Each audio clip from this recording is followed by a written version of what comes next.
Hello दोस्तों, मैं साहिल हुसैन। आज आप लोगों को क्लास 10th का इलेक्ट्रिसिटी चैप्टर पढ़ाने जा रहा हूँ, जो कि साइंस का चैप्टर नंबर 11 है। ठीक है। और हम ये क्यों पढ़ने जा रहे हैं, जैसा कि आप लोगों को पता है कि हमारी डेट आ चुकी है एग्ज़ाम एएमयू और जेएमआई के एंट्रेंस एग्ज़ाम की। मतलब डेट नहीं आई है, मतलब फॉर्म फिल करने की डेट आ गई है। हमारे पास 1 मंथ का टाइम है। इसके पहले हम लोगों ने वीडियोज़ अपलोड भी करे कि फॉर्म कैसे फिल करा जाता है, फॉर्म फिल करने की क्या-क्या रिक्वायरमेंट है, वो सब सारी चीज़ें आप जा कर के देख भी सकते हैं वीडियोज़।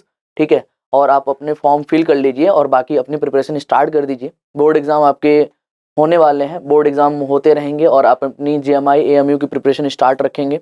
ठीक है। क्योंकि हमारे पास एएमयू और जेएमआई के पेपर में भी ज़्यादा टाइम बचा नहीं है।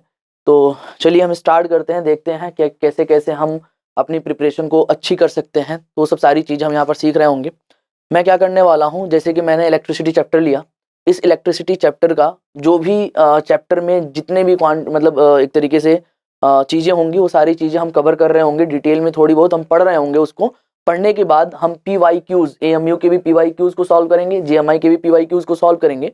और उसको आप लोग डिटेल में उसको एनालिसिस करते हुए आप लोग देखेंगे और आप लोग वहां से ये पता चलेगा कि किस किस टाइप की, किस किस लेवल की प्रॉब्लम आते हैं और हमारी प्रिपरेशन कैसी होनी चाहिए। वो सारी चीज़ें आप इस वीडियोज़ में सीख रहे होंगे। ठीक है, चलिए हम स्टार्ट करते हैं। तो जैसा कि चैप्टर हमारा है इलेक्ट्रिसिटी। ठीक है। और इस इलेक्ट्रिसिटी चैप्टर में हमें पढ़ना है कि इलेक्ट्रिसिटी का फ्लो कैसे होता है। इलेक्ट्रिसिटी का मतलब क्या है, जैसे कि चार्ज के फ्लो होने की वजह से डिफरेंट फिनोमिनाज होती हैं। हम देख रहे होते हैं जैसे कि बल्ब का जलना, या एक तरीके से कैमरे के द्वारा वीडियो का रिकॉर्ड होना, या इस डिजिटल बोर्ड का चलना, ये सब के सब इलेक्ट्रिसिटी के फ्लो की वजह से ही पॉसिबल है। तो उसी इलेक्ट्रिसिटी के फ्लो, मतलब इलेक्ट्रिसिटी का बेसिक क्या है, कैसे इलेक्ट्रिसिटी फ्लो करती है, कैसी ये चीज़ें रन करती हैं, उन सब सारी चीज़ों के बारे में सीखने के लिए हमें इलेक्ट्रिसिटी का बेसिक आना चाहिए। इसका बेसिक क्या है? इसका बेसिक है इलेक्ट्रिक चार्ज। ठीक है। ये सारी चीजें इलेक्ट्रिक चार्ज के फ्लो की वजह से पॉसिबल हो पा रही हैं।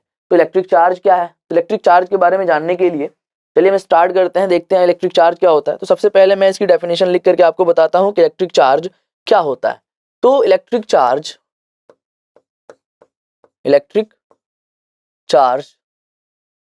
Is the intrinsic property of material body by which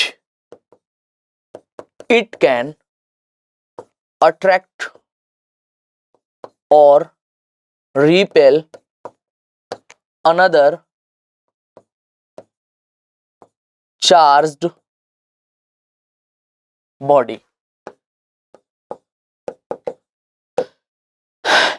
electric charge क्या है? ये किसी भी मटेरियल की इंट्रिंसिक प्रॉपर्टी होती है जिसकी वजह से दो मटेरियल एक दूसरे को अट्रैक्ट या रिपेल कर रहे होते हैं। जैसे कि मान लीजिए एक की बॉडी ये है और दूसरी बॉडी ये है। मैं अज्यूम कर लेता हूं कि एक बॉडी पर चार्ज है हमारा Q1, दूसरी बॉडी पर चार्ज है हमारा Q2।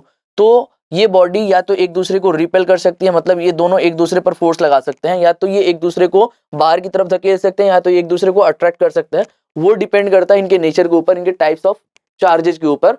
तो इस तरीके की मटेरियल की जो प्रॉपर्टीज होती है उसे हम इलेक्ट्रिक चार्ज नाम देते हैं।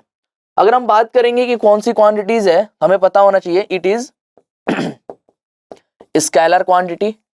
Scalar quantity. दूसरी चीज, अगर हम इसके एसआई यूनिट की बात करेंगे, एसआई यूनिट की बात करेंगे तो इसका एसआई यूनिट होता है कूलॉम, जो कि हमें रटा होना चाहिए, हमें याद होना चाहिए। ठीक है। इसका एसआई यूनिट क्या होता है? कूलॉम, जिसको हम कैपिटल सी से रिप्रेजेंट करते हैं। कभी कभी इसकी न्यूमेरिकल में हम डिराइव्ड यूनिट्स भी यूज कर रहे होते हैं, जैसे कि 1 मिली कूलॉम या माइक्रो कूलॉम। तो हमें पता होना चाहिए कि 1 मिली कूलॉम को कूलॉम में कन्वर्ट करने के लिए क्या होना चाहिए, 10⁻³ से मल्टीप्लाई कर देते हैं, और माइक्रो कूलॉम को कूलॉम में कन्वर्ट करने के लिए 10⁻6 से मल्टीप्लाई कर देते हैं। तो हमें कूलॉम में कन्वर्ट हो जाता है। और कभी भी न्यूमेरिकल प्रॉब्लम में, फॉर्मूले में अगर हमें क्यू की यानी कि चार्ज की वैल्यू पुट करनी है तो हम उसको हमेशा किस में पुट करेंगे? कूलॉम में पुट करेंगे, तभी जाकर के हमारा एग्जैक्ट आंसर निकलेगा, सोल्यूशन सही होगा। ठीक है। और चार्ज को हम क्यू से रिप्रेजेंट करते हैं, ये चीज भी हमें पता होनी चाहिए। ठीक है। अब आगे अगर हम बात करना चाहें टाइप्स ऑफ चार्जेस की, ठीक है, कितने टाइप्स के चार्जेज होते हैं? Types of charges.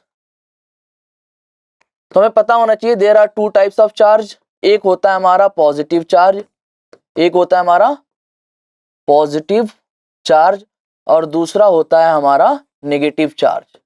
अब जैसा कि डेफिनेशन में हमने देखा कि charge is the intrinsic property of material, मतलब मटेरियल के अंदर ही एक ऐसी प्रॉपर्टी होती है जिसको हम चार्ज कहते हैं। तो मटेरियल के अंदर कौन सी ऐसी प्रॉपर्टीज है, क्या चीज है?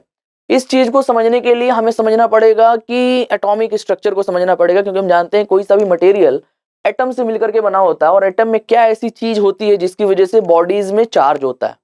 तो उसको समझने के लिए हमें थोड़ा सा एटॉमिक स्ट्रक्चर को समझना पड़ेगा। तो एटॉमिक स्ट्रक्चर के लिए मैंने यहाँ पर एक एटम का स्ट्रक्चर बना रखा है, एटॉमिक स्ट्रक्चर। एटम क्या होता है? एटम एक स्फेरिकल, हमारे पास एक बहुत मतलब सारे मटेरियल एटम से मिलकर के बने होते हैं और एटम कुछ इस तरीके से होता है। और एटम के अंदर अगर हम बात करें तो यहां पर बिल्कुल सेंटर पर एक ये वाला जो पोर्शन होता है, इस पोर्शन को हम नाम देते हैं न्यूक्लियस। क्या नाम देते हैं हम इसको? न्यूक्लियस। और न्यूक्लियस किससे बना होता है? न्यूक्लियस के अंदर दो फंडामेंटल पार्टिकल एग्जिस्ट करते हैं। एक होता है हमारा प्रोटॉन, एक होता है हमारा प्रोटॉन और एक होता है हमारा न्यूट्रॉन। तो दो फंडामेंटल पार्टिकल मिलकर के न्यूक्लियस का निर्माण करते हैं। और सराउंडिंग में, न्यूक्लियस के बाहर एक ऑर्बिट में, एक सर्कुलर ऑर्बिट में इलेक्ट्रॉन मूव कर रहा होता है। कौन मूव कर रहा होता है? ये जितने भी नीले नीले पार्टिकल आपको दिखाई दे रहे हैं, ये सारे के सारे क्या है? इलेक्ट्रॉन्स हैं। इनको हम नाम देते हैं इलेक्ट्रॉन्स। तो किसी भी एटम के अंदर तीन फंडामेंटल पार्टिकल्स पाए जाते हैं, एक होता है प्रोटॉन, एक होता है न्यूट्रॉन, एक होता है इलेक्ट्रॉन। तो प्रोटॉन और न्यूट्रॉन जो होते हैं वो न्यूक्लियस के अंदर एग्जिस्ट करते हैं और न्यूक्लियस के सराउंडिंग में एटम के अंदर एक क्या होता है? ऑर्बिट होता है। उस ऑर्बिट में इलेक्ट्रॉन हमारा क्या कर रहा होता है? रिवॉल्व कर रहा होता है। ठीक है। तो अब इन तीनों पार्टिकल की जब हमने एक तरीके से एनालिसिस करी तो हमने ये पाया कि जो हमारा इलेक्ट्रॉन होता है ना, वो एग्जैक्टली प्रोटॉन का एक ऐसा नेचर रखता है, मतलब एक तरीके से इलेक्ट्रॉन और प्रोटॉन जो फंडामेंटल पार्टिकल्स होते हैं, इन दोनों पार्टिकल्स के बीच में एक ऐसा प्रॉपर्टी होता है जिसकी वजह से ये किसी दूसरे पार्टिकल पर फोर्स लगा रहे होते हैं और उसी प्रॉपर्टी को हमने इलेक्ट्रिक चार्ज नाम दिया। ठीक है। और वो इलेक्ट्रिक चार्ज न्यूट्रॉन के अंदर एग्जिस्ट नहीं करता है। न्यूट्रॉन हमारा न्यूट्रल पार्टिकल होता है। तो अगर हम बात करेंगे चार्ज ऑन प्रोटॉन की, तो चार्ज ऑन प्रोटॉन जो होता है वो होता है प्लस का 1.6 into 10 raise to the power minus का 19 कूलम। और चार्ज ऑन इलेक्ट्रॉन जो होता है वो होता है माइनस का 1.6 into 10 raise to the power minus का 19 कूलम।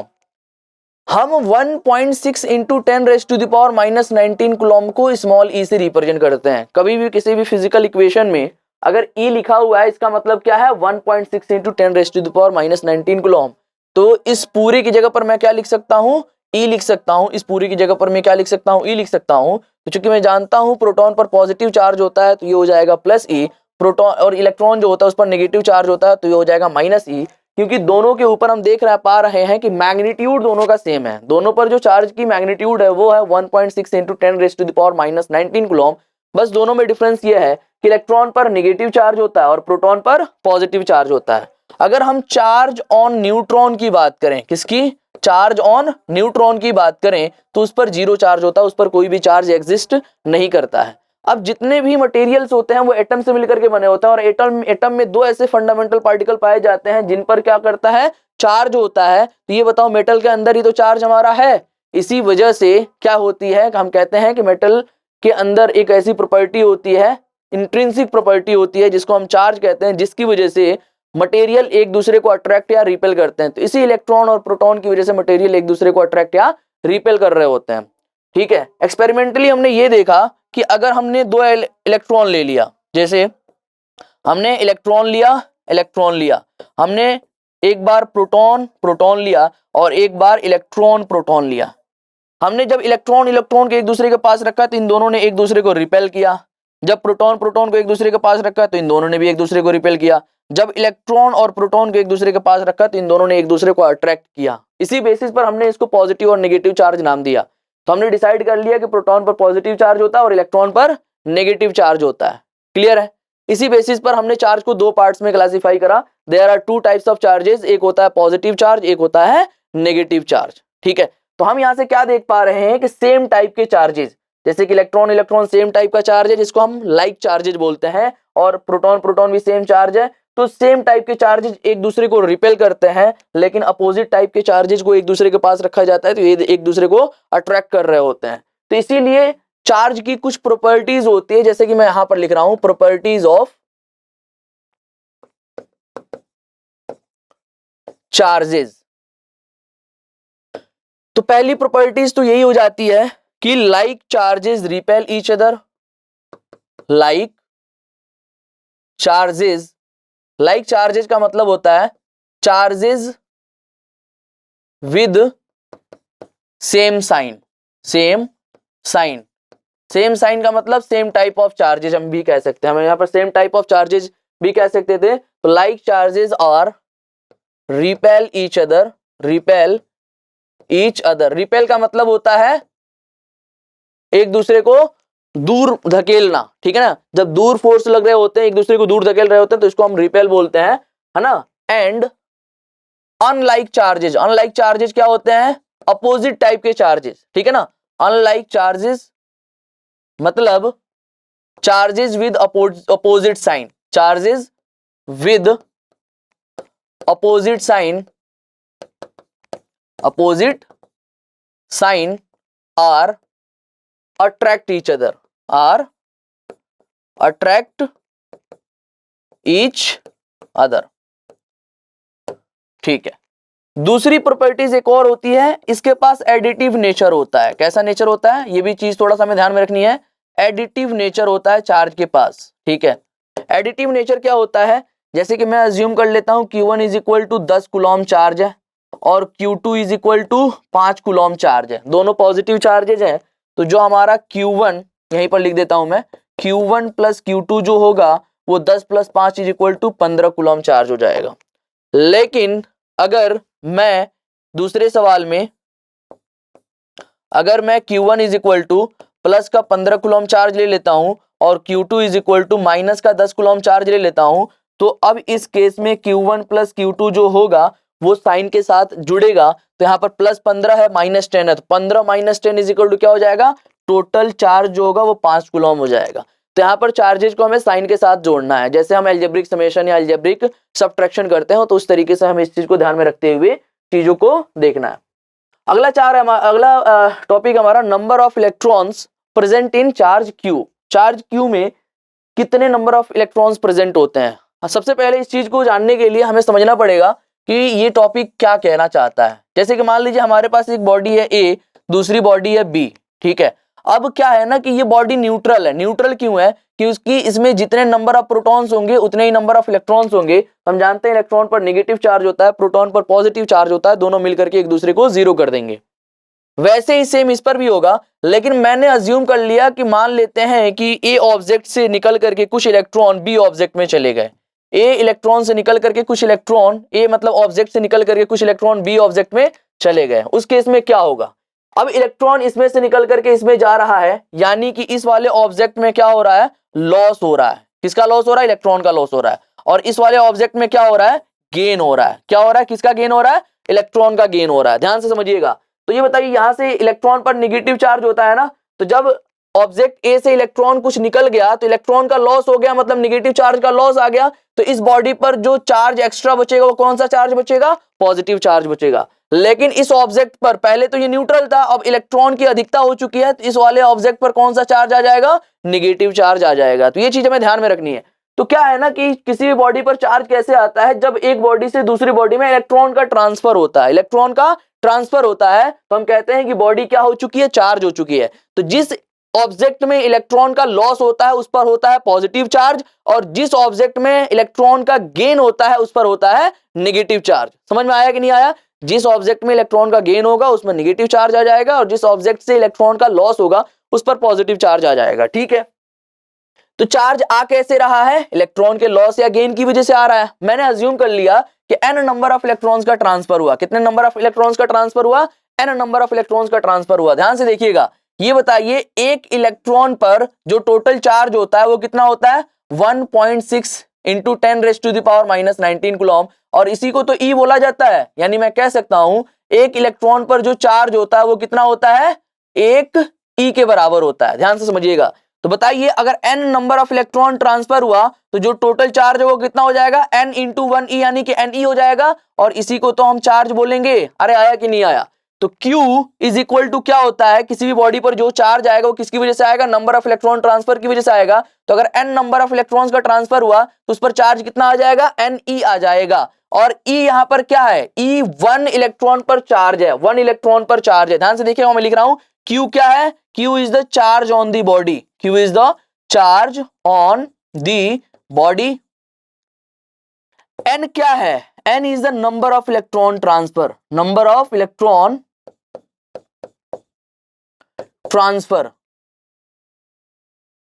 और E क्या है, E is the charge on 1 electron, charge on 1 electron. अरे आया कि नहीं आया? और एक इलेक्ट्रॉन पर चार्ज होता है 1.6 इंटू 10⁻⁻⁹ कूलम, 1.6 इंटू 10⁻⁻⁹ कूलम। तो इस तरीके से अब बताओ हमारे पास अगर मान लो Q चार्ज है तो Q चार्ज की वजह से कितने नंबर ऑफ इलेक्ट्रॉन मिल करके Q चार्ज हमारे बनाएंगे। तो बताइए Q चार्ज मैंने अज्यूम कर लिया n नंबर ऑफ इलेक्ट्रॉन्स की वजह से बना, तो क्या मैं लिख सकता हूं Ne? अरे Q is equal to Ne लिख सकता हूं कि नहीं लिख सकता? तो यहां से बताइए number of electrons is equal to क्या हो जाएगा, यही तो नंबर ऑफ इलेक्ट्रॉन्स है, E से डिवाइड कर दो तो Q इज इक्वल टू क्या हो जाएगा E। अरे आया कि नहीं आया? तो नंबर ऑफ इलेक्ट्रॉन्स का फॉर्मूला क्या हो जाएगा, total charge divided by charge on 1 electron. Number of electrons का फॉर्मूला क्या मिल गया, total charge divided by number of electrons. ठीक है, और E की वैल्यू क्या पुट करनी है 1.6 इंटू 10⁻⁻⁻⁹ कूलम पुट करना है। ठीक है, इस तरीके से हम इस प्रॉब्लम को कर सकते हैं। ऐसे प्रॉब्लम को जैसे कि एक प्रॉब्लम लिखेंगे हम लोग, क्वेश्चन है find the number of electrons in 6.4 into 10⁻⁻⁻17 coulomb charge. ठीक है, हमारे पास चार्ज गिवन है, इसका सोल्यूशन मैं कर रहा हूं, चाहे तो आप लोग वीडियो पॉज करके इसका सोल्यूशन खुद से एक बार ट्राई कीजिएगा, फिर आप लोग वीडियोस को देख सकते हैं। तो देखिए हमारे पास चार्ज गिवन है 6.4 इंटू 10⁻⁻17 कूलम। ठीक है, और हमसे पूछ रहा है कि इस चार्ज को आने के लिए नंबर ऑफ इलेक्ट्रॉन्स कितने होने चाहिए। तो मैं जानता हूं नंबर ऑफ इलेक्ट्रॉन्स का फॉर्मूला क्या होता है, Q divided by E। Q का वैल्यू कितना है 6.4 इंटू 10⁻⁻17 डिवाइडेड बाई E का वैल्यू कितना होता है, that is equal to 1.6 into 10⁻⁻⁹। ठीक है, दोनों कुलॉम में है तो कुलॉम से कुलॉम यहाँ पर क्या हो जाएगा, कैंसिल आउट हो जाएगा। फाइनली 1.6 से जब 6.4 में डिवाइड करेंगे तो क्या आएगा 4 आ जाएगा, 16 4 जा 64 होता है, इंटू 10⁻⁻17 ऊपर है, और ये -19 जब ऊपर जाएगा तो क्या हो जाएगा +19 हो जाएगा। तो 19 - 17 इज इक्वल टू क्या होता है 2 होता है। तो फाइनली ये हो जाएगा 4 इंटू 10⁻²। 10⁻² का मतलब होता है 100 into 4 is equal to 400 electrons. 400 electrons यानी कि 400 इलेक्ट्रॉन का जब ट्रांसफर होगा तो बॉडी पर कितना चार्ज आएगा, बॉडी पर चार्ज आएगा 6.4 इंटू 10⁻⁻⁻17 कूलम। ठीक है, अगला सवाल आप लोग खुद से ट्राई करेंगे, find the number of electrons in 1 coulomb charge. कई बार ये आपके बोर्ड एग्जाम में भी पूछा जा चुका है ना, और डायरेक्टली किसी कॉम्पिटेटिव एग्जाम में भी पूछा जा सकता है। Find the number of electrons in 1 coulomb charge. तो ऐसे सवाल को करने के लिए Q इज इक्वल टू क्या गिवन है, Q is equal to given है 1 कूलम। हमें N निकालना है तो N का फॉर्मूला क्या अप्लाई करना है, Q divided by E। Q कितना है 1 कूलम डिवाइडेड बाई E की वैल्यू कितनी होती है 1.6 इंटू 10⁻⁻⁻19 कूलम। कूलम से कूलम कैंसल आउट, 10⁻⁻19 ऊपर जाएगा तो क्या हो जाएगा 10⁻+19 हो जाएगा डिवाइडेड बाई 1.6। ठीक है, अब यहाँ से आप लोग कैलकुलेट करेंगे तो इसकी वैल्यू मिल जाएगी 6.25 इंटू 10⁻18 इलेक्ट्रॉन्स। तो आप लोगों को याद रखना है ये चीज, अगर आप लोग याद रख सकते हैं तो, नहीं तो कैलकुलेशन आप लोगों के सामने है। कैलकुलेशन से अगर आप लोगों को समझ में आ गया है तो कैलकुलेशन से याद रखिए, है ना, कि कैसे हमें कैलकुलेट करना है। दूसरी चीज आप लोग याद भी रख सकते हैं कि 1 कूलम किसी बॉडी पर चार्ज आने के लिए कितने नंबर ऑफ इलेक्ट्रॉन का ट्रांसफर होना चाहिए, 6.25 इंटू 10⁻18। बहुत बड़ी संख्या है ये। इतने इलेक्ट्रॉन का जब ट्रांसफर होता है एक बॉडी से दूसरे बॉडी में, तब बॉडी पर चार्ज आता है 1 कूलम का। ठीक है, तो ऐसे हमें चीजों को याद रखना है। चलिए आगे बढ़ते हैं। Coulomb's law. कूलम्स लॉ क्या होता है, जैसे कि आपके ये एक तरीके से सिलेबस में नहीं है, लेकिन कॉम्पिटेटिव एग्जाम में कूलम्स लॉ का स्टेटमेंट पूछ लिया जाता है या उससे रिलेटेड कुछ प्रॉब्लम पूछ लिए जाते हैं, इसलिए हम इस चीज को पढ़ा दे रहे हैं। यहाँ पर छोटा सा स्टेटमेंट है, हमें बस उसको याद रखना है। अगर मैं इसके स्टेटमेंट की बात करूंगा तो इसका स्टेटमेंट ऐसे याद रखिएगा, it states that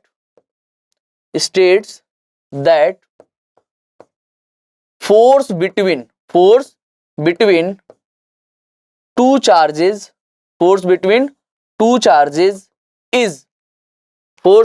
two charges is directly proportional. Force between two charges is directly proportional to the multiplication, या हम लिख सकते हैं इसको प्रोडक्ट भी लिख सकते हैं, product of charges on the bodies, product of the charges on the bodies, या मत लिखो, केवल चार्जेस लिख दो, and inversely proportional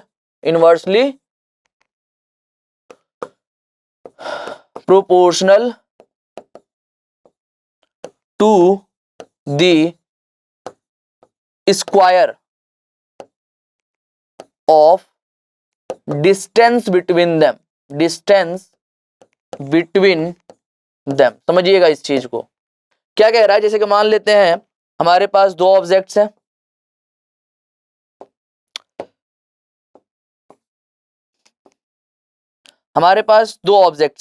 ठीक है। एक ऑब्जेक्ट पर चार्ज है Q1, दूसरे ऑब्जेक्ट पर चार्ज है Q2, और दोनों के बीच का जो डिस्टेंस है वो है R। तो कूलम्स लॉ ये कहता है अगर ये दोनों पॉजिटिव चार्ज है, तो जैसा हमने देखा कि पॉजिटिव चार्ज एक दूसरे को रिपेल करते हैं, ये भी चीज मैं आपको यहाँ पर दिखा देता हूँ, याद रखिएगा। अगर दो पॉजिटिव चार्ज हैं तो इस सेम टाइप के चार्जेज हो गए तो एक दूसरे को रिपेल करेंगे। अगर दो निगेटिव चार्जेज हैं तो दोनों सेम टाइप के चार्ज हो गए तो ये दोनों भी एक दूसरे को रिपेल करेंगे। अगर एक पॉजिटिव चार्ज है और एक निगेटिव चार्ज है तो ये दोनों अपोजिट टाइप के चार्जेज हो गए तो एक दूसरे को अट्रैक्ट करेंगे। ये चीजें तुम्हें पता चल गई। कूलम्स लॉ क्या बताता है, कूलम्स लॉ ये बताता है ना कि अगर दो चार्जेज हैं तो दोनों चार्जेज कितने मैग्नीट्यूड के फोर्सेस से एक दूसरे को अट्रैक्ट या रिपेल कर रहे होते हैं। दो चार्जेज कितने मैग्नीट्यूड के फोर्सेस से एक दूसरे को अट्रैक्ट या रिपेल करते हैं, ये बताता है कूलम्स लॉ। तो अकॉर्डिंग टू कूलम्स लॉ जो स्टेटमेंट है उस स्टेटमेंट को देखते हुए इसका मतलब ये है कि अगर दोनों चार्जेस पर मैग्नीट्यूड Q1 और Q2 है, ठीक है, और दोनों के बीच का डिस्टेंस R है, अगर ये दोनों पॉजिटिव चार्ज हुए तो दोनों एक दूसरे को अपोजिट डायरेक्शन में फोर्स लगाएंगे, मतलब रिपल्सन करेंगे, तो इस बॉडी पर फोर्स इस डायरेक्शन में लगेगा और इस बॉडी पर फोर्स इस डायरेक्शन में लगेगा।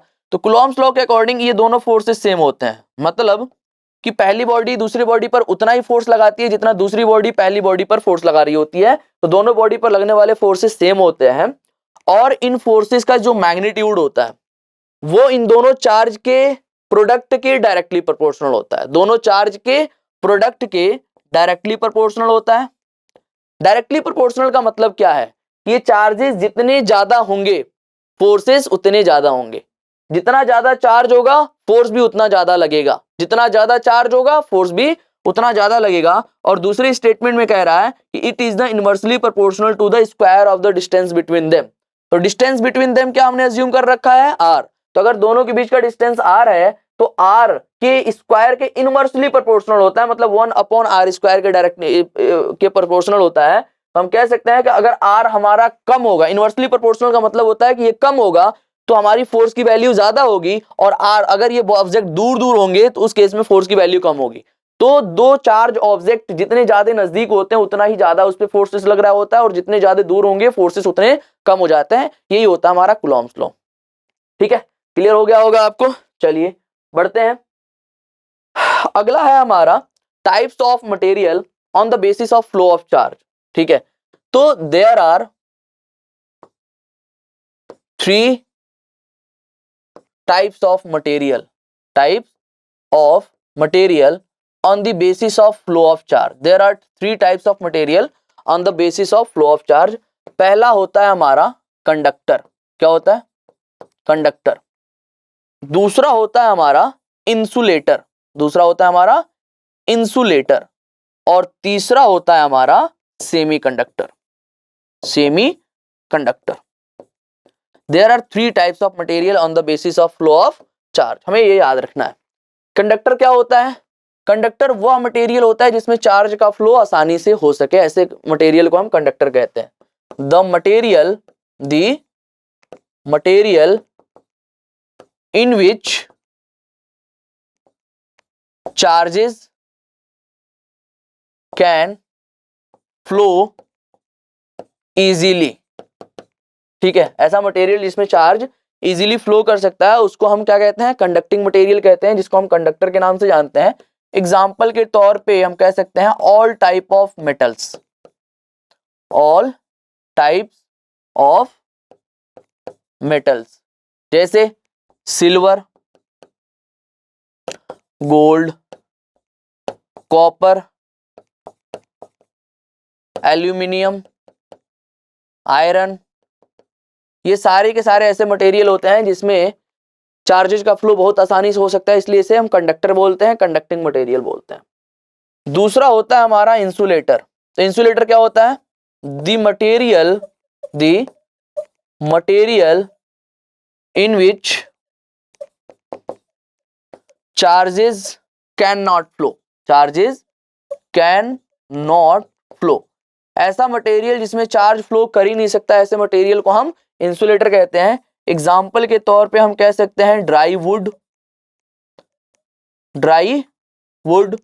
और ले सकते हैं हम लोग बैकेलाइट, और क्या ले सकते हैं हम लोग? और ले सकते हैं हम लोग फाइबर, ठीक है, soil etcetera ETC, dry soil. तो ऐसे मटेरियल जिनमें एक इलेक्ट्रिसिटी का फ्लो नहीं हो सकता, चार्ज का फ्लो नहीं हो सकता, मतलब इलेक्ट्रिसिटी का फ्लो नहीं होता है, तो ऐसे मटेरियल को हम इंसुलेटर नाम दे देते हैं। सेमीकंडक्टर क्या होता है? ये दोनों के बीच की प्रॉपर्टीज रखता है, ये दोनों के बीच की प्रॉपर्टीज रखता है। ठीक है, सेमीकंडक्टर ना ही इंसुलेटर होता है ना ही कंडक्टर होता है। कहने का मतलब इसमें जो number of free of electrons होते हैं, जैसे क्या है ना, कंडक्टर क्या होता है, इसमें बोल रहे हैं हम कि चार्ज इसमें फ्लो कर सकते हैं। कौन से चार्जेस फ्लो करते हैं? वह चार्जेस फ्लो करते हैं जो फ्री होते हैं, फ्री चार्जेस या फ्री इलेक्ट्रॉन्स।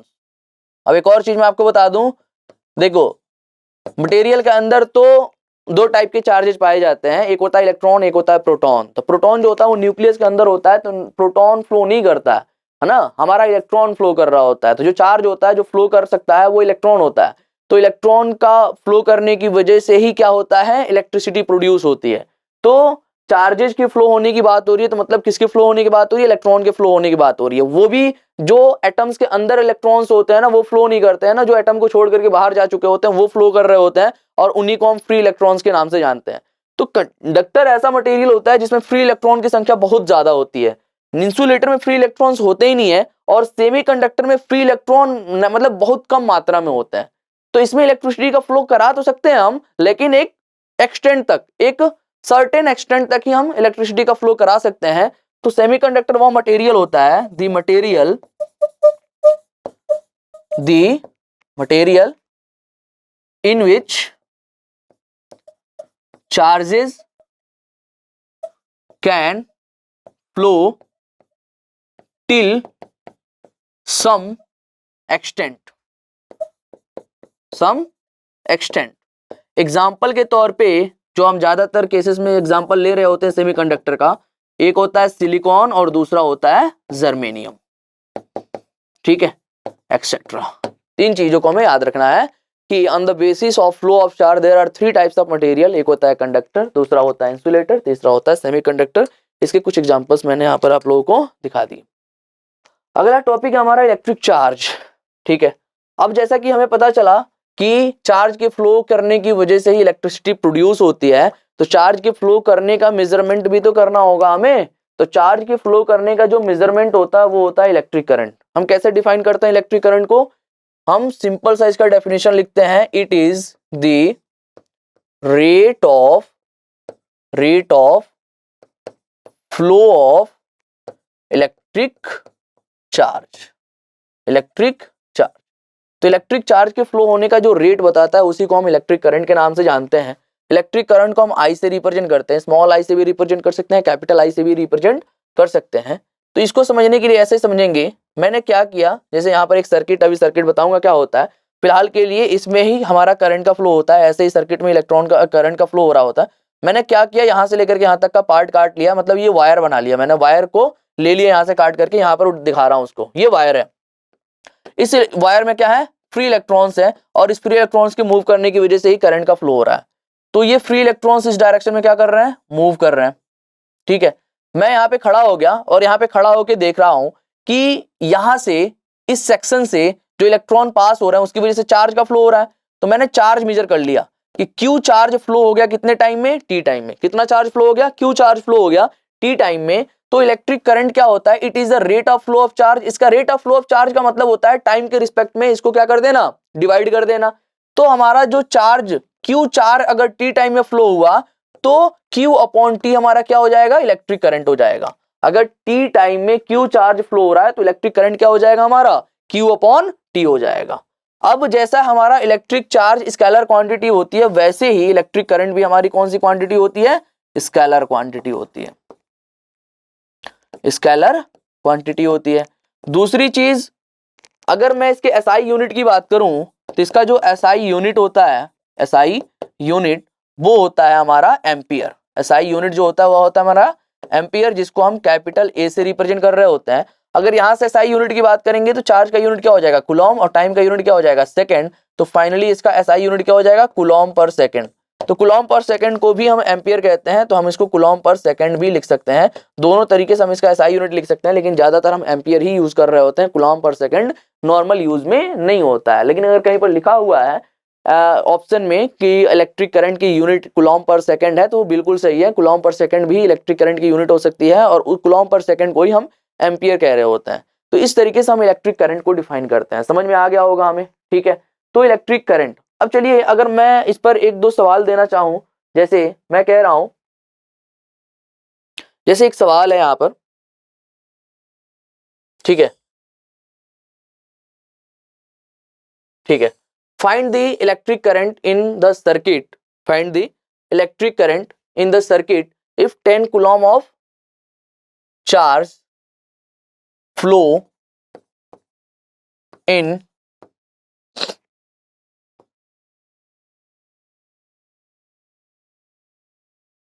30 सेकेंड, ऐसा ले लेते हैं, ठीक है।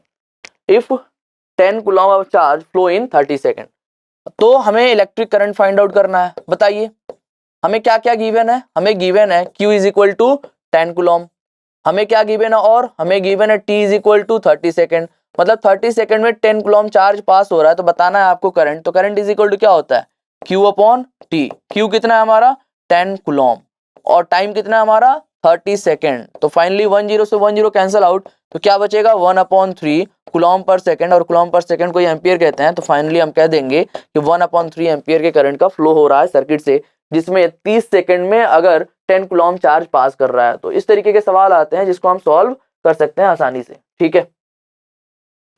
अब क्या है इसके बाद, अगला हमारा 1 एम्पियर की डेफिनेशन, ठीक है। डेफिनेशन ऑफ 1 एम्पियर, जैसे कि कई बार पूछ लिया जाता है, तो डेफिनेशन ऑफ 1 एम्पियर हम कैसे देते हैं। 1 एम्पियर की डेफिनेशन देने के लिए हमें पता होना चाहिए कि 1 एम्पियर क्या है। 1 ampere is the unit of current, 1 ampere is the unit of current. ये बताइए कि I इज इक्वल टू क्या होता है, I is equal to Q upon T होता है, ठीक है। तो I is equal to 1 ampere कब होगा, जब इसकी वैल्यू क्या हो जाएगी, 1 एम्पियर हो जाएगी। तो अगर T is equal to 1 second में, T is equal to 1 second में Q is equal to 1 coulomb charge pass हो, अगर T is equal to 1 second में Q is equal to 1 coulomb charge pass हो, तो बताओ करंट की वैल्यू क्या हो जाएगी, 1 कूलॉम डिवाइडेड बाई 1 सेकेंड, और फाइनली ये मिलकर के क्या हो जाएगा, 1 एम्पियर हो जाएगा। तो इसकी डेफिनेशन हम इसी तरीके से दे सकते हैं कि अगर किसी भी सर्किट में 1 सेकेंड में 1 कूलॉम चार्ज पास कर रहा है, तो हम कहेंगे कि सर्किट में 1 एम्पियर के करंट का फ्लो हो रहा है। तो इसकी डेफिनेशन क्या हो जाएगी, if in a circuit 1 coulomb charge passes through a section in 1 second,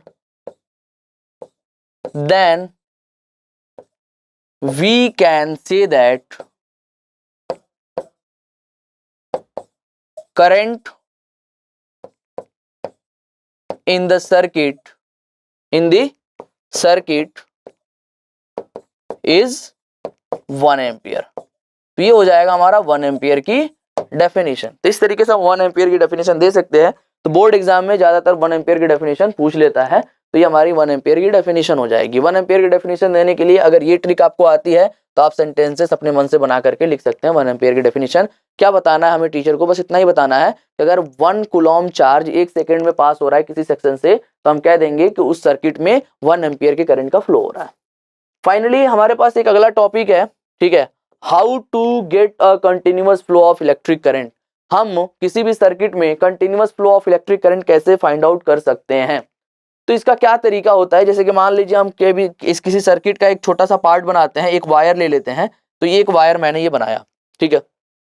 इस वायर में करंट का फ्लो कैसे होगा, इस वायर में करंट का फ्लो कैसे होगा, कंटिन्यूअस करंट कैसे फ्लो कर रही होगी, ठीक है। जैसे कि कंटिन्यूअस फ्लो करंट फ्लो करती है ना, तो कंटिन्यूअस करंट के फ्लो करने का रीजन क्या है, उसका रीजन है इलेक्ट्रिक पोटेंशियल। एक नाम होता है इलेक्ट्रिक पोटेंशियल। अभी हम उसको डिटेल में समझेंगे इलेक्ट्रिक पोटेंशियल क्या होता है। इलेक्ट्रिक पोटेंशियल, तो हमें क्या आंसर देना, हमें आंसर देना है कि इलेक्ट्रिक पोटेंशियल की वजह से, इलेक्ट्रिक पोटेंशियल या इलेक्ट्रिक पोटेंशियल डिफरेंस की वजह से किसी भी सर्किट में कंटिन्यूअस इलेक्ट्रॉन का फ्लो हो रहा होता है, यानी कि कंटिन्यूअस करंट का फ्लो हो रहा होता है।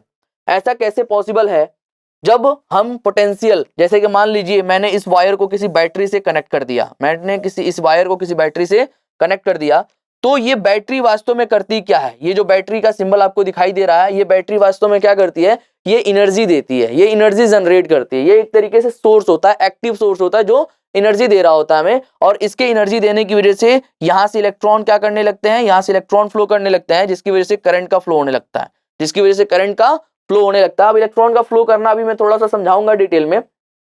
तो यहां से क्या हो रहा है कि यहां से करंट निकलता है और इस सर्किट में कंटिन्यूअस करंट हमारा क्या कर रहा होता है, फ्लो कर रहा होता है। किसकी वजह से, इस बैटरी की वजह से। और बैटरी क्या जनरेट करती है, बैटरी इलेक्ट्रिक पोटेंशियल जनरेट करती है। बैटरी इलेक्ट्रिक पोटेंशियल जनरेट करती है, तो हमें पता होना चाहिए कि इलेक्ट्रिक पोटेंशियल अगर किसी भी वायर के 2 सेक्शन के अक्रॉस अगर हमने बैटरी लगाया हुआ है, तो उस बैटरी की वजह से इलेक्ट्रिक पोटेंशियल जनरेट होगा, और इलेक्ट्रिक पोटेंशियल की वजह से लगातार करंट का फ्लो होता रहता है। तो उसका क्या आंसर होगा, क्या रीजन होगा, इलेक्ट्रिक पोटेंशियल। समझ में आया कि नहीं आया। चलिए अब थोड़ा सा एक चीज मैं आपको बताना चाहता हूं कि जो हमारा इलेक्ट्रिक करंट होता है, I is equal to, formula हमने क्या देखा, Q अपॉन टी।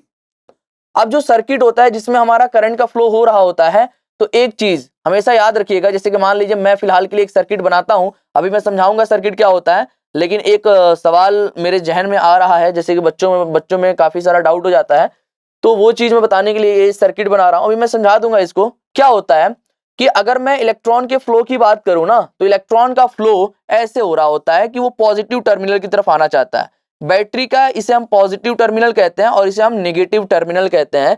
तो जो इलेक्ट्रॉन का फ्लो होता है वो निगेटिव टर्मिनल से पॉजिटिव टर्मिनल की तरफ होता है। देखिए कभी भी ये जो बीच में जगह खाली होता है, इसमें इलेक्ट्रॉन का फ्लो नहीं होता है। या तो इलेक्ट्रॉन यहां से निकल करके ऐसे यहां पर आएगा, या तो इलेक्ट्रॉन यहां से निकल करके यहां पर ऐसे जाएगा। लेकिन हमेशा याद रखिएगा, इलेक्ट्रॉन हमेशा निगेटिव टर्मिनल से निकलता है और पॉजिटिव टर्मिनल की तरफ आ रहा होता है, यानी कि इलेक्ट्रॉन का फ्लो हमेशा इस डायरेक्शन में होता है। इलेक्ट्रॉन का फ्लो हमेशा पॉजिटिव टर्मिनल की तरफ होता है, निगेटिव टर्मिनल से पॉजिटिव टर्मिनल की तरफ होता है। और electron is a negative charge ना, electron is the negative charge particle. क्योंकि हमने करंट देखा, करंट का फॉर्मूला क्या होता है, Q अपॉन टी। क्यू यहाँ पर किस वाले साइन में कौन सा चार्ज लेते हैं, पॉजिटिव चार्ज लेते हैं। यानी कि जिस डायरेक्शन में पॉजिटिव चार्ज फ्लो करता है उसी डायरेक्शन में करंट की डायरेक्शन होती है। जिस डायरेक्शन में पॉजिटिव चार्ज फ्लो करता है उसी डायरेक्शन में करंट की डायरेक्शन होती है। तो चूंकि इलेक्ट्रॉन हमारा नेगेटिव चार्ज है, यानी कि पॉजिटिव चार्ज कौन से डायरेक्शन में फ्लो कर रहा होगा, जिस डायरेक्शन में इलेक्ट्रॉन मूव कर रहा है उसके अपोजिट डायरेक्शन में हमारा पॉजिटिव चार्ज मूव करता है। और पॉजिटिव चार्ज के मूव करने के डायरेक्शन में करंट का फ्लो हो रहा होता है। तो करंट के फ्लो का डायरेक्शन क्या हो जाएगा, जस्ट इलेक्ट्रॉन के मूव करने के अपोजिट डायरेक्शन में करंट का फ्लो करता है। ये याद रखिएगा।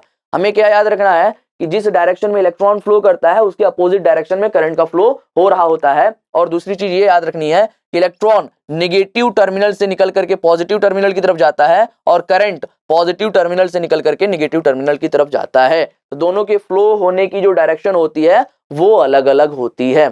ठीक है, तो जैसा कि हमने देखा कि how to get a continuous flow of charge या फ्लो ऑफ करंट, कैसे हम continuous flow of current find out कर सकते हैं, तो हम फाइंड आउट कर सकते हैं इलेक्ट्रिक पोटेंशियल की हेल्प से। ठीक है, तो इलेक्ट्रिक पोटेंशियल क्या होता है? तो इलेक्ट्रिक पोटेंशियल की सबसे पहले मैं डेफिनेशन लिखूंगा, डेफिनेशन लिखने के बाद मैं आपको बताऊंगा इसका रीजन क्या है, क्या चीज है और कहां से आया है।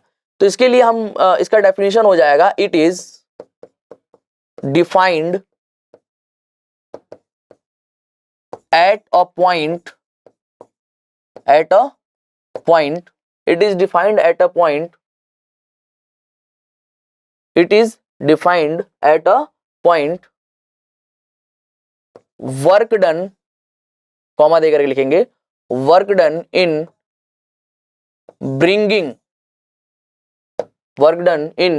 bringing unit positive charge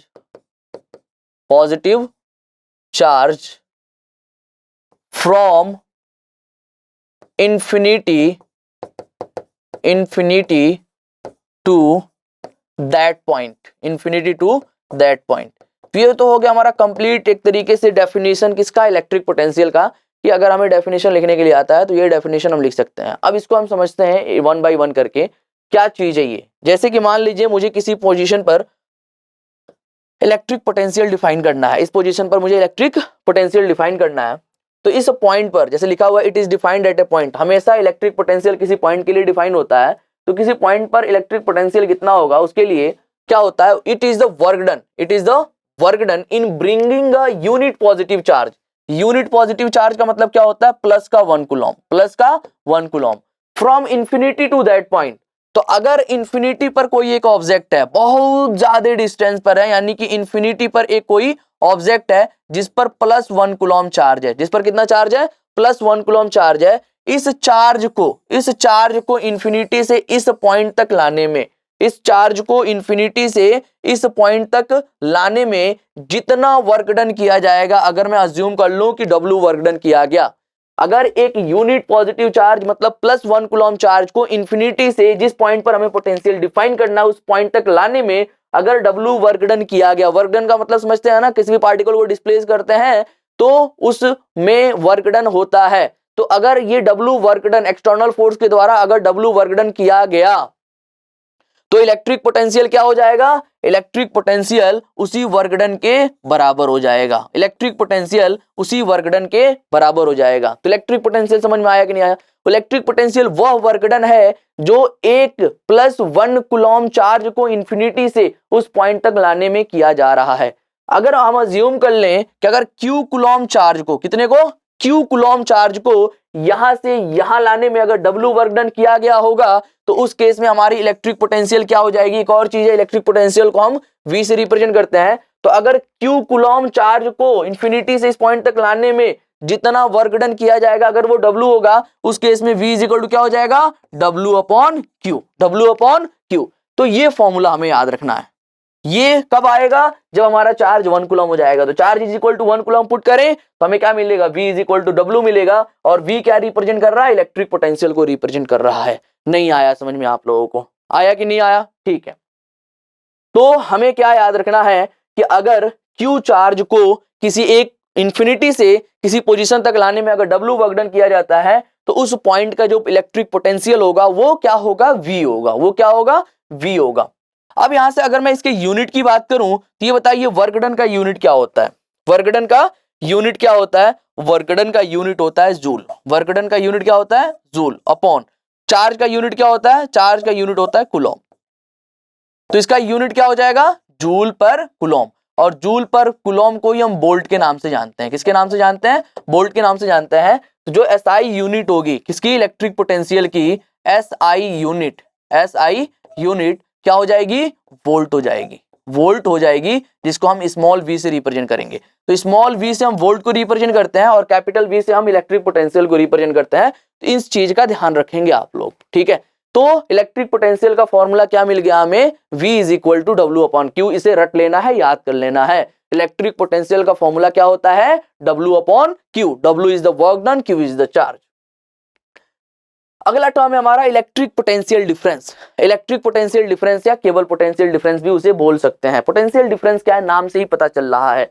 difference यहां पर लिखा गया है, मतलब दो पॉइंट के पोटेंशियल के डिफरेंस को इलेक्ट्रिक पोटेंशियल डिफरेंस बोलते हैं। जैसे हमने यहां पर इस वाले पॉइंट पर इलेक्ट्रिक पोटेंशियल डिफाइन किया, वैसे ही क्या मैं दो पोजीशन पर भी तो इलेक्ट्रिक पोटेंशियल डिफाइन कर सकता हूं, दो पोजीशन पर भी इलेक्ट्रिक पोटेंशियल डिफाइन कर सकता हूं।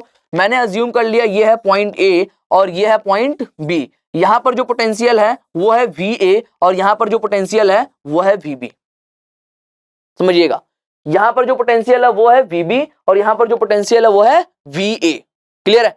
अब यहां से A पॉइंट से B पॉइंट तक, A पॉइंट से B पॉइंट तक Q चार्ज को, किसको, Q चार्ज को लेकर के जाने में अगर W वर्क डन किया जा रहा है, अगर A पॉइंट से B पॉइंट तक Q चार्ज को लेकर के जाने में अगर W वर्क डन किया जा रहा है, तो इन दोनों पॉइंट के बीच का पोटेंशियल डिफरेंस भी क्या हो जाएगा, W अपॉन Q हो जाएगा। इन दोनों पॉइंट के बीच का पोटेंशियल डिफरेंस क्या हो जाएगा, W अपॉन Q हो जाएगा। यहां पर हमने जो पोटेंशियल निकाला, अगर इन्फिनिटी से लेकर के आ रहे हैं तो एक पॉइंट पर पोटेंशियल आया, वैसे इन्फिनिटी से इस पॉइंट पर चार्ज को लेकर के आने में पोटेंशियल VB मिला, इन्फिनिटी से इस पॉइंट पर चार्ज को लेकर के आने में पोटेंशियल VA मिला। दोनों पॉइंट के बीच का पोटेंशियल पता है हमें, तो पोटेंशियल डिफरेंस क्या हो जाएगा, पोटेंशियल डिफरेंस हो जाएगा हमारा, जिसको हम डेल्टा V से रिप्रेजेंट करते हैं, वो हो जाएगा VA माइनस BB। क्या हो जाएगा, VA माइनस BB। और ये VA माइनस BB किसके बराबर होगा, Q W अपॉन Q के बराबर होगा। अगर W वर्क डन हो रहा है Q चार्ज को A पॉइंट से B पॉइंट तक लेकर के जाने में, तो दोनों के बीच का potential difference W upon Q के बराबर हो जाएगा। तो ये हो जाता है potential difference,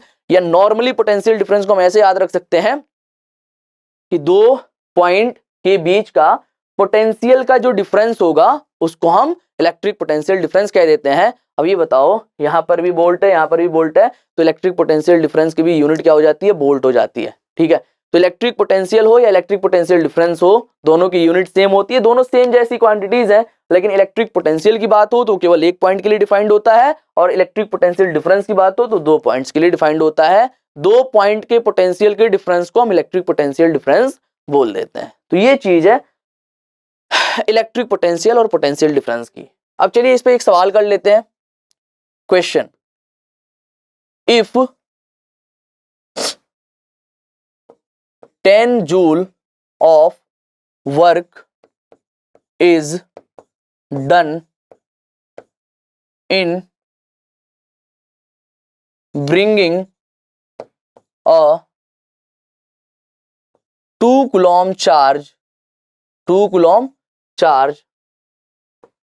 from infinity to a point, then find the potential at that point. Find the potential at that point. बस हम जानते हैं पोटेंशियल का फॉर्मूला क्या होता है, W अपॉन Q।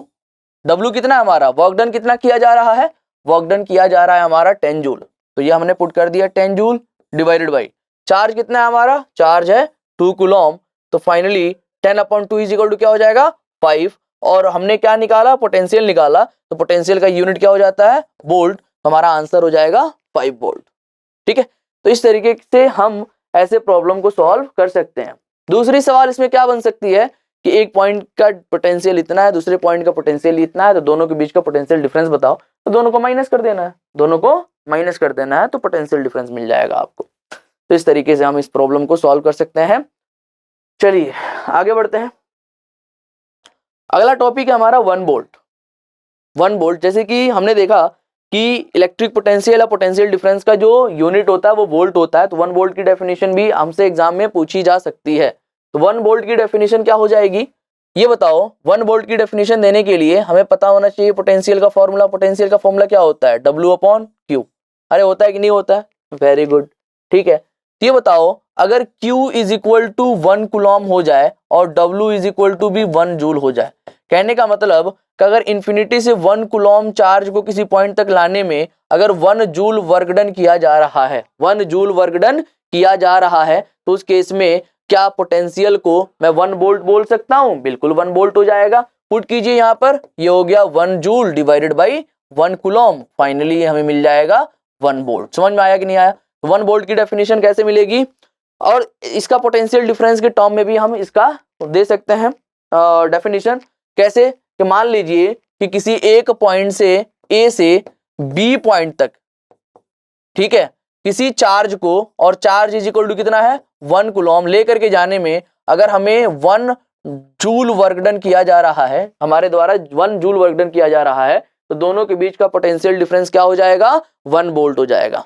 ठीक है, तो इस तरीके से हम इसका सोल्यूशन मतलब डेफिनेशन दे सकते हैं। तो इसमें लिख सकते हैं if 1 coulomb of charge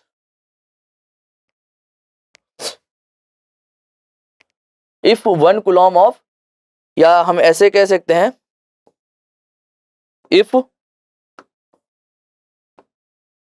1 joule of work is done in bringing a charge of 1 coulomb from a point to another, from a point to another, then the potential difference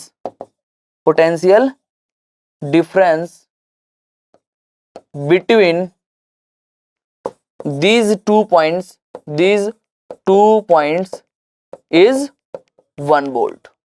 1 volt. इस तरीके से हम 1 वोल्ट की definition दे सकते हैं और हम problem को सॉल्व कर सकते हैं। और ऐसी डेफिनेशंस वगैरह, ये फंडामेंटल तरीका अगर हमें आ जाता है तो डेफिनेशन देने में हमें कोई बहुत ज़्यादा दिक्कत नहीं होगी। तो इस तरीके से 1 वोल्ट की डेफिनेशन दी जा सकती है।